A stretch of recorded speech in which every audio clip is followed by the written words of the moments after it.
voz chegue ao coração da tua igreja nessa noite. Eu te peço e te agradeço, Senhor, em nome de Jesus. Amém. Pode sentar, querido. O texto inicia com a descrição de Naamã. E Naamã é descrito aqui como um grande homem.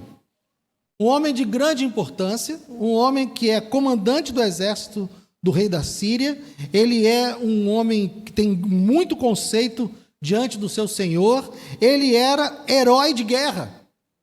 E a impressão que a gente tem quando vai lendo aqui a descrição de Naamã é que ela está numa ascendente, né? Naamã, comandante do exército da Síria, era grande homem diante do seu senhor, de muito conceito, e vai subindo. Quando chega depois de herói de guerra, ela, porém, tinha lepra. Existe aqui um porém. Se nós olharmos não somente para a vida de Naamã, se nós olharmos para a história, para a biografia de grandes homens da história da humanidade, nós vamos ver também que grandes homens, grandes mulheres da história da humanidade, por mais que tenham dado as suas contribuições, por mais que tenham o seu trabalho reconhecido, por mais que tenham o seu valor e a sua importância reconhecida, se olharmos para a biografia dessas pessoas, sempre tem um porém. Sempre há um problema ali. Pode ser uma enfermidade, pode ser um problema familiar, pode ser um vício, não sei. Mas se olharmos a biografia de todo grande homem, de toda grande mulher, nós vamos encontrar ali um porém. Sempre há um porém. E a tese que eu quero defender junto aos irmãos nessa noite é que esse retrato de Naamã, o retrato desse episódio da vida de Naamã, nos apresenta também um paralelo para a vida da humanidade após a queda. Existe um paralelo. Quando olhamos para a nossa existência, quando olhamos não somente para a nossa vida pessoal, mas quando olhamos para a vida em sociedade como um todo, nós sabemos que há um porém. Olhamos para tudo que Deus fez, olhamos para toda a natureza, olhamos para toda a criação, vemos tudo que a sociedade já desenvolveu, mas quando nós olhamos e analisamos a nossa sociedade, todos nós concordamos, e eu falo isso sempre, que existe um problema. Não há ninguém que discorde ao olhar para a humanidade e que não consiga enxergar que há um problema, há um porém. Todo mundo sabe que existe algo, existe um porém que estraga a vida. Se nós não concordássemos com isso, nós não estaríamos aqui nessa noite. Quem está aqui nessa noite sabe que há um porém na vida. Há uma questão que precisa ser resolvida, seja individualmente ou como sociedade, não importa quantas boas coisas existam, não importa quantas boas coisas sejam feitas, todos nós sabemos que sempre há um porém. Como tem um porém na vida de Naamã, há um porém na nossa vida, e há também um porém na vida da nossa sociedade, de toda a humanidade. Então eu queria destacar 3 pontos dessa pequena narrativa que nós lemos nessa noite. O primeiro ponto é: o pecado estraga a vida. Deus criou todas as coisas boas. Quando nós lemos o relato da criação, e nós vemos lá em Gênesis capítulo 1 e capítulo 2, Deus criou todas as coisas boas.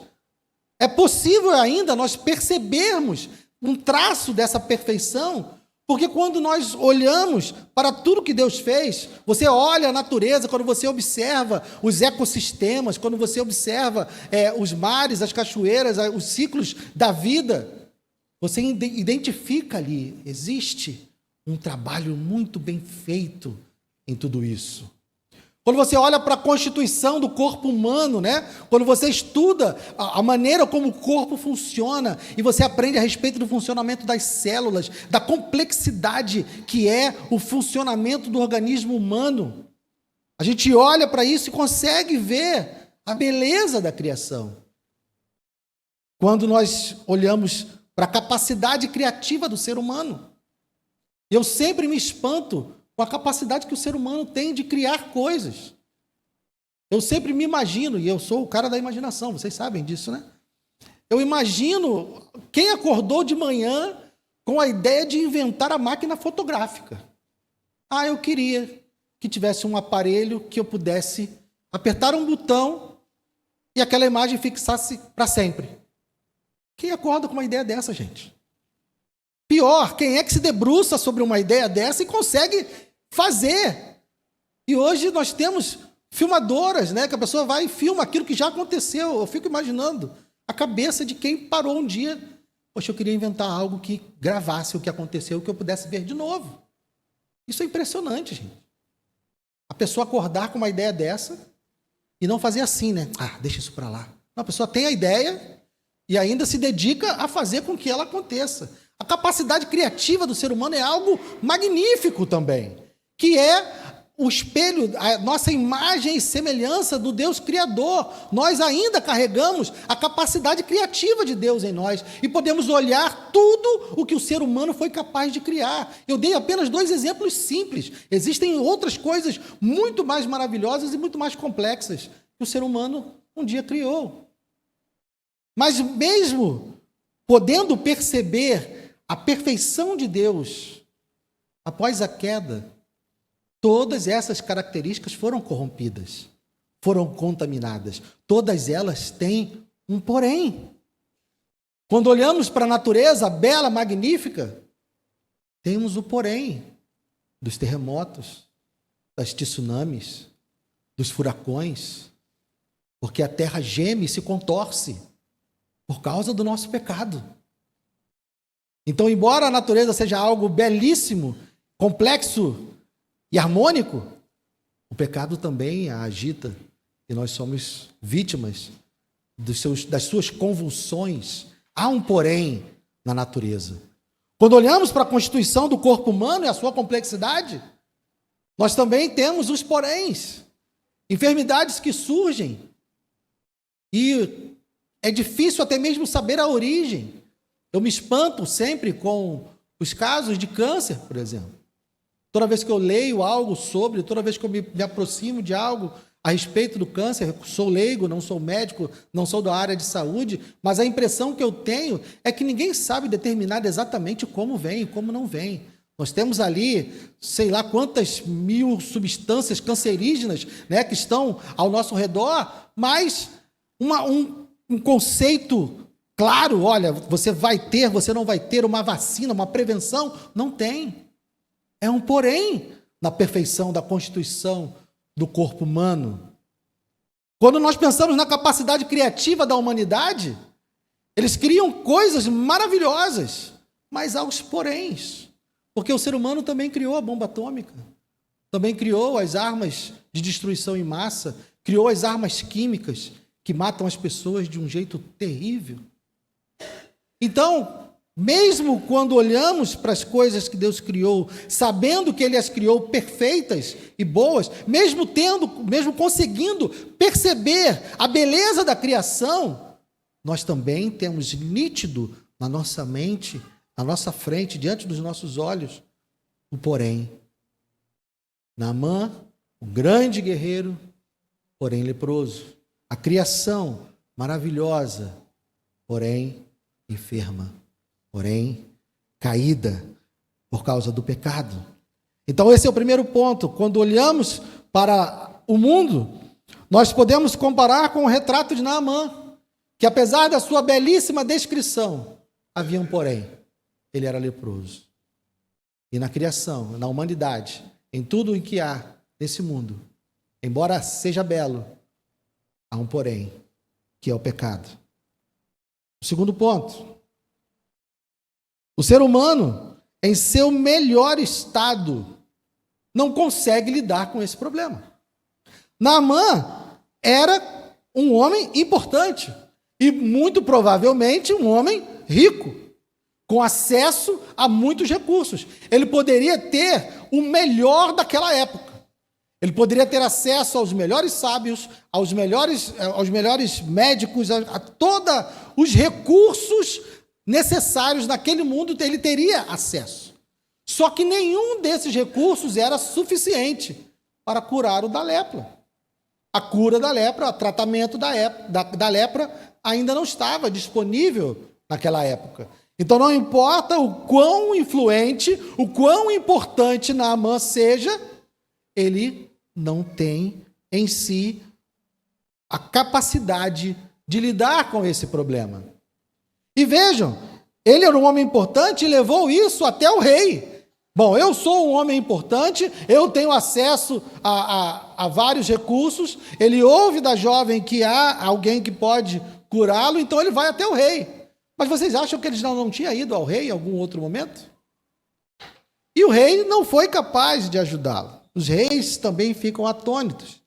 E eu acho engraçadíssimo o versículo 7, gente.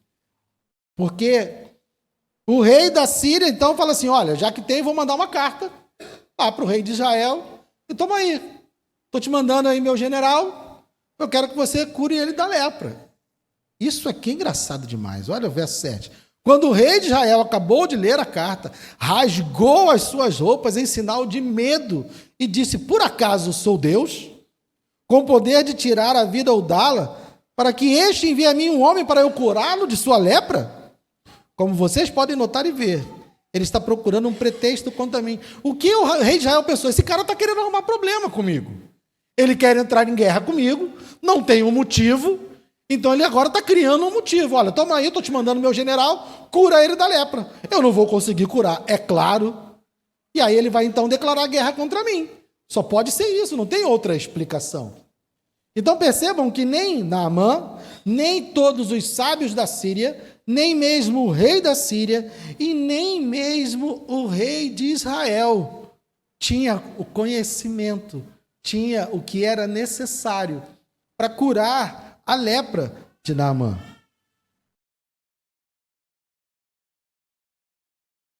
Observe que da mesma forma que a lepra de Naamã deixou todos atônitos, não importando o grau, a importância, perceba que os problemas do mundo são os mesmos desde sempre. Quando olhamos para a história da humanidade, os problemas da humanidade são sempre os mesmos. Violência, guerras, pestes, desigualdade. E ninguém ao longo da história conseguiu solucionar nenhum desses problemas. Quando você pensa em campanha eleitoral, para quem ainda assiste, né, campanha eleitoral, o que tem sempre na campanha eleitoral? Saúde, educação e segurança. São as três coisas.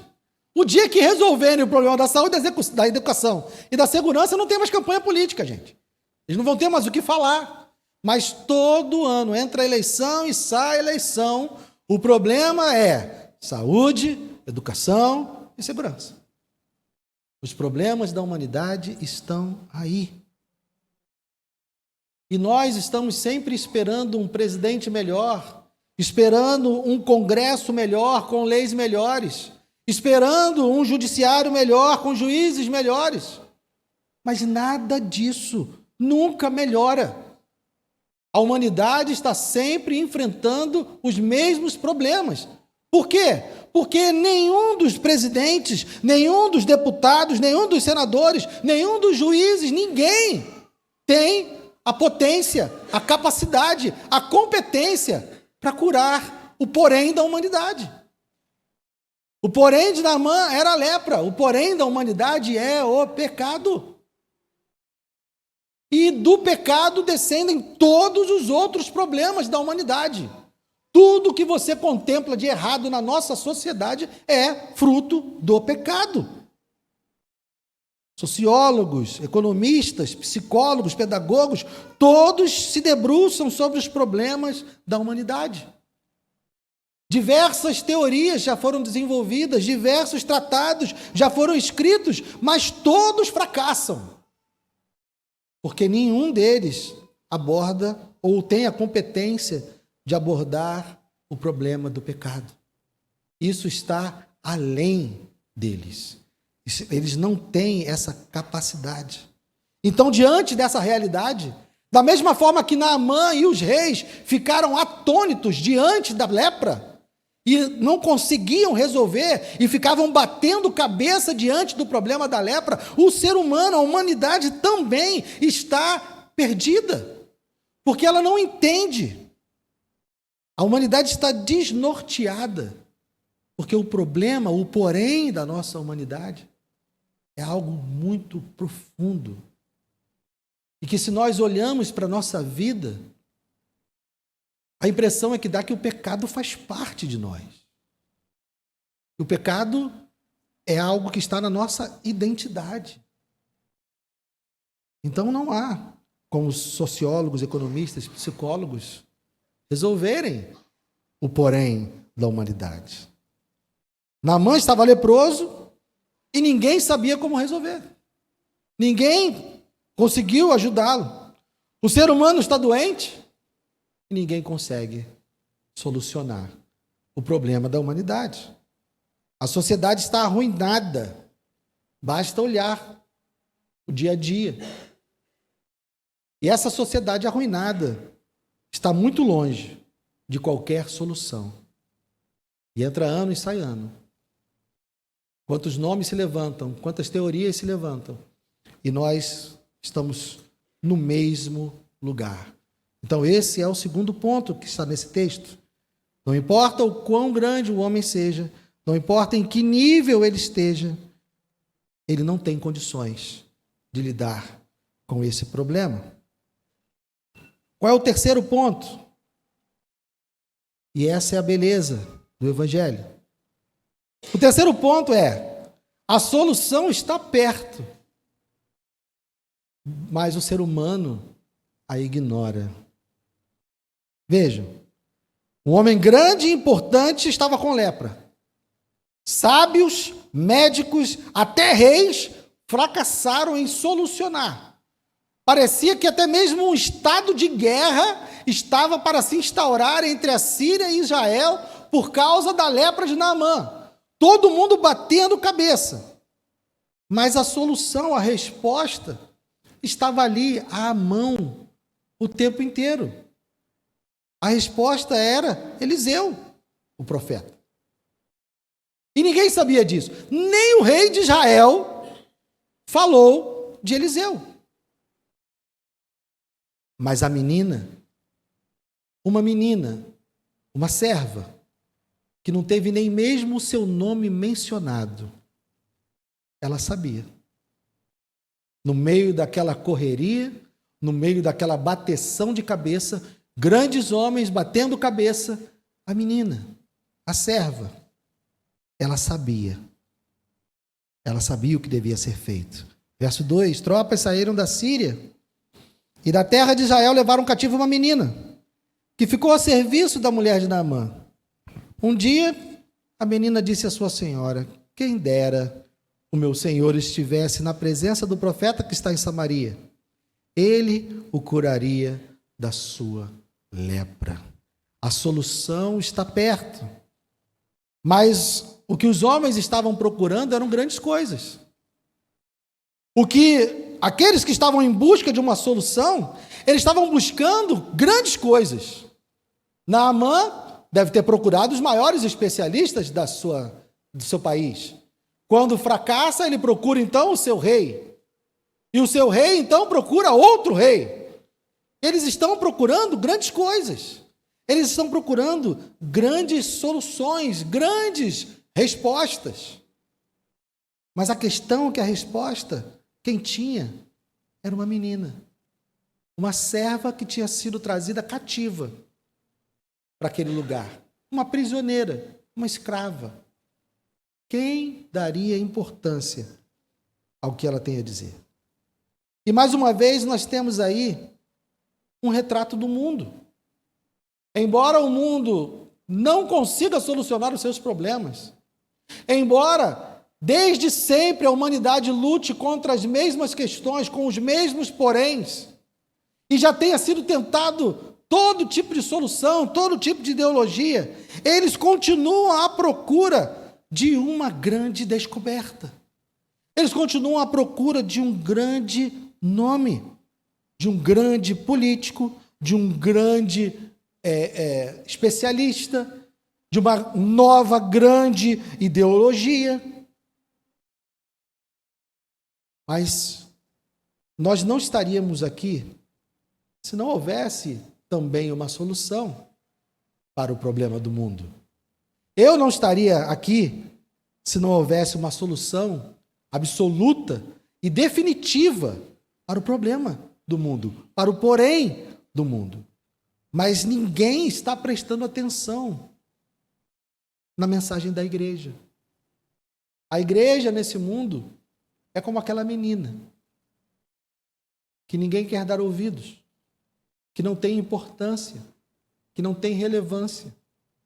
Embora uma parte da igreja esteja buscando por essa relevância para entrar no meio das grandes coisas, né? E para entrar no meio dos grandes nomes, o que a Bíblia nos mostra sempre é que Deus está usando as pequenas coisas. Essa é a beleza do Evangelho. Quem tinha a resposta para Naamã era uma menina. Quem tem a resposta para o mundo é a igreja. Mas o mundo ignora, porque a igreja não é relevante. A igreja não é importante. No meio dessa história de generais e reis, quem é essa menina? Por que deveríamos dar ouvidos a uma menina? Da mesma forma, grandes homens nesse mundo estão à procura de grandes coisas. E embora não encontrem nada, por que dar ouvidos à igreja? E digo, a igreja perde tempo em buscar relevância. Porque se olharmos para a história bíblica, veremos que Deus não tem a intenção de dar relevância para a igreja. Vamos olhar para a história bíblica. Quem eram as grandes nações daquele tempo? Egito, Babilônia.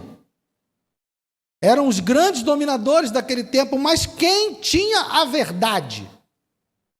Israel. A única nação que conhecia o verdadeiro Deus, a única nação que conhecia o verdadeiro Criador, era uma pequena nação, numa pequena faixa de terra. Não era o Egito, não era a Babilônia. Israel não era relevante, mas tinha a verdade. Pense no Egito agora. Faraó, um grande homem, o líder daquela nação, cercado de sábios e adivinhos, mas ele é atormentado por um sonho que ele não consegue entender, um sonho que os seus sábios não conseguem decifrar, os seus adivinhos não conseguem descrever, e a quem tinha a solução? Um jovem presidiário, estava encarcerado, era ele que tinha a resposta. Era ele que tinha a solução. Um jovem sem nenhuma relevância. O Messias, o grande Messias aguardado por Israel, aquele que seria o Salvador, aquele que seria o libertador, nasceria em Jerusalém? Nasceria nos grandes palácios, no palácio do rei? Não. O grande Messias, o Salvador, ele nasceu em Belém, uma menor cidade, e nem mesmo direito a um berço ele teve, ele nasceu numa manjedoura, e teve a morte mais vergonhosa que poderia haver naquele tempo. Morreu pregado numa cruz. Então percebam, Deus está nos mostrando que Ele trabalha não nas grandes coisas. Ele não está preocupado com relevância. Ele não está preocupado em usar os grandes nomes, as grandes posições. Da mesma forma que ele está usando essa menina. Ele está usando também Israel e usou José, usou Davi. Pense no Saul, um grande rei. Pense no exército que estava lá na planície. Pense em Golias, um grande gigante. Mas quem é que tinha a solução? Um pastor de ovelhas, que não conseguia nem mesmo vestir uma armadura. Então Deus está nos dando uma comunicação. A igreja é essa pequena serva. E nós perdemos tempo querendo deixar de ser essa pequena serva. A igreja hoje está buscando relevância, buscando influência, quando Deus, o tempo inteiro na sua história, nos apresenta que Ele está usando as pequenas servas, que não tiveram nem mesmo seu nome mencionado.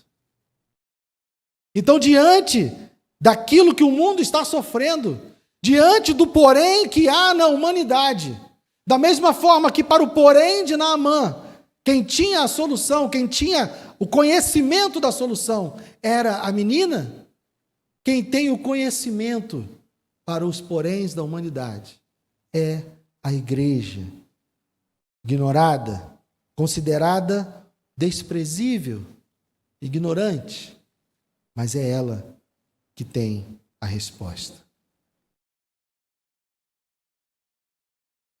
Percebam? Da mesma forma que a menina, nós não dizemos que somos a cura. A menina não disse que era a cura. Ela disse: quem dera se o meu Senhor estivesse diante do profeta que está em Samaria. Ela sabe, ela aponta para a cura. A menina não tem a cura. Nós, a igreja, nós não somos a cura. Nenhum pregador é a cura. Nenhuma denominação é a cura. A igreja, a pequena serva, ela aponta para a cura. A igreja cumpre o seu papel quando diz: quem dera que essa pessoa, aquela pessoa, que a humanidade estivesse diante de Jesus. E aí, expostos esses 3 pontos, que existe o pecado que estraga a vida, que estraga a criação, que estraga a humanidade, que o ser humano não tem condições, e não sabe, e não conhece, não encontra, porque ignora onde está a resposta, sabendo que essa resposta está perto. Vamos concluir, então, essa mensagem. A solução anunciada pela menina, a solução que a menina traz para esse problema que está afligindo todos esses grandes homens, a solução que ela traz é uma pessoa. Hoje, aqui também, nesse púlpito, esse menino de 50 anos está proclamando e apresentando também uma pessoa. Não estou falando de um poder abstrato.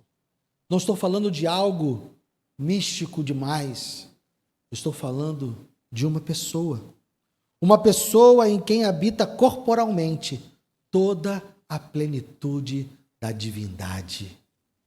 Isso está escrito lá, anote, não vamos abrir, Colossenses capítulo 2, verso 9. Então, meu irmão, minha irmã, o que eu tenho para declarar aqui nessa noite, o que eu tenho para dizer para você aqui nessa noite, depois de tudo que foi exposto nessa pequena narrativa de Naamã e nessa comparação, nesse paralelo que nós fizemos da vida de Naamã com a história da humanidade, o que eu tenho para dizer para você hoje é: quem dera que você estivesse na presença de Jesus. Quem dera que você derramasse a sua vida diante de Jesus. Se você olha para a sua vida, se você olha para a sua existência e entende que há um problema, se você olha para a sua vida e entende que há um porém, saiba que Jesus tem a solução para esse porém. E a solução da humanidade não é nenhuma grande solução, porque o que vai fazer a sociedade ser menos pecadora é quando eu e você formos menos pecadores. A grande corrupção da comunidade, da humanidade é a soma de todos os nossos pecados. Não é nenhuma teoria da conspiração, não é nenhum grande enredo sendo construído, não. É a simples soma dos pecados de bilhões de pecadores. Um só homem, uma só mulher são capazes de fazer coisas terríveis. 7 bilhões de pecadores fazem isso que a gente está vendo. Fazem o mundo ser como nós estamos vendo. Então a solução é Jesus. Vá até Jesus. Por quê? Porque ele tem a cura para o pecado. Somente Jesus é a cura para o pecado. Se somente Eliseu era a chance, era a única oportunidade de Naamã ter a sua lepra curada, também o nosso pecado, o porém da nossa vida, o porém da humanidade, ele só pode ser curado pela pessoa de Jesus. Porque ele levou sobre si a culpa e a condenação do nosso pecado. O que o mundo não pode fazer, o que os grandes nomes, as grandes ideologias desse mundo não podem fazer, ele pode. Sua única necessidade hoje é ir a Cristo. Somente Ele. Porque Ele sabe tudo sobre você. Ele conhece todos os seus pensamentos, todos os seus desejos. Ele conhece todos os seus temores, todos os seus medos. Só Ele pode curar a sua alma. Só Ele pode trazer verdadeira paz ao seu coração. Só Ele pode te dar vida em abundância e vida verdadeira. Só Ele e mais ninguém. Essa é a mensagem da igreja que aponta para a pessoa de Cristo. O mundo não o conheceu por sua própria sabedoria. Deus achou por bem salvar os que creem pela loucura da pregação. Então, se você está aqui hoje e ainda não se decidiu de colocar a sua vida diante de Cristo, saiba que a pequena menina, a pequena serva, que é a igreja, está dizendo para você hoje, vá até Jesus. Quem dera que você estivesse diante de Jesus. Vamos ficar de pé.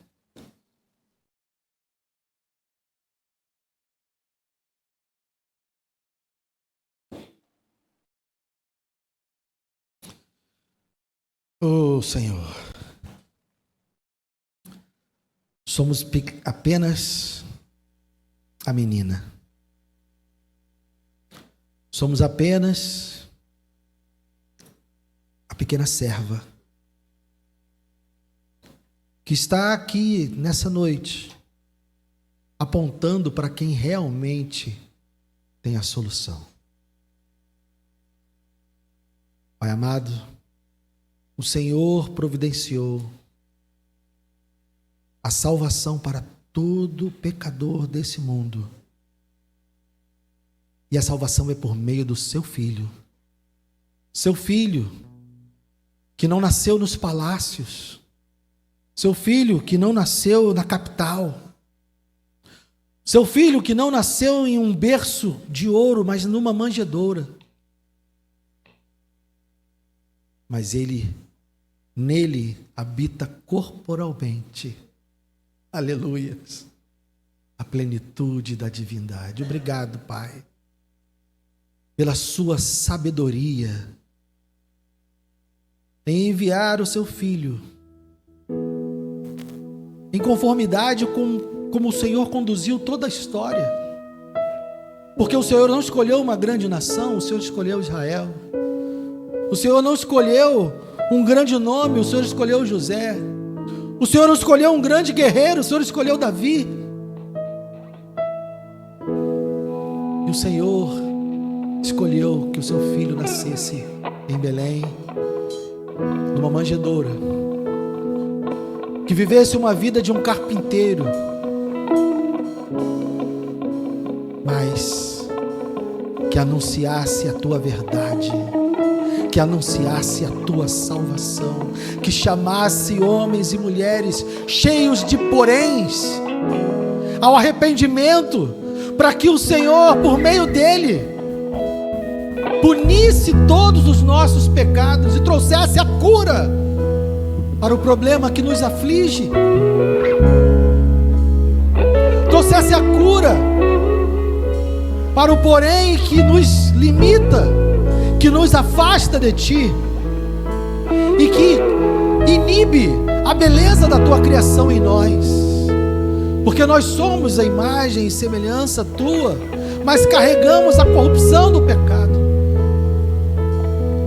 E o Senhor enviou o seu Filho para solucionar esse porém, e nós podermos viver a vida plena que o Senhor planejou desde o início, quando criou todas as coisas e restabeleceu o relacionamento que foi rompido lá no Éden, quando Adão e Eva viraram as costas para ti e disseram que eu quero ser autônomo. E o Senhor graciosamente providenciou um meio de nós não sermos mais autônomos e voltarmos a estar contigo, a vivermos em dependência tua, graciosamente, por meio da cruz. O Senhor puniu no seu Filho o nosso pecado. O Senhor nele derramou toda a sua ira, para que nós pudéssemos, através dele, ter o perdão dos nossos pecados e ter a vida eterna contigo. Oh Senhor, obrigado por isso, Deus. Obrigado por essa salvação maravilhosa que nos alcança. Obrigado por tirar de nós o porém e podermos ser descritos agora como filhos de Deus, ser descritos agora como cordeiros em Cristo, sem poréns, porque o Senhor tirou os poréns. E quem dera, meu Deus, que aqueles que estão aqui entre nós nessa noite e que ainda não se renderam a essa verdade, que ainda não se arrependeram dos seus pecados, quem dera que eles hoje colocassem a sua vida diante de Cristo. Faz essa obra, Senhor, porque a salvação não está em nós. Nós estamos apenas apontando para onde devem ir aqueles que querem a cura. Aleluia. Obrigado, Senhor. Obrigado. Te agradecemos em nome de Jesus.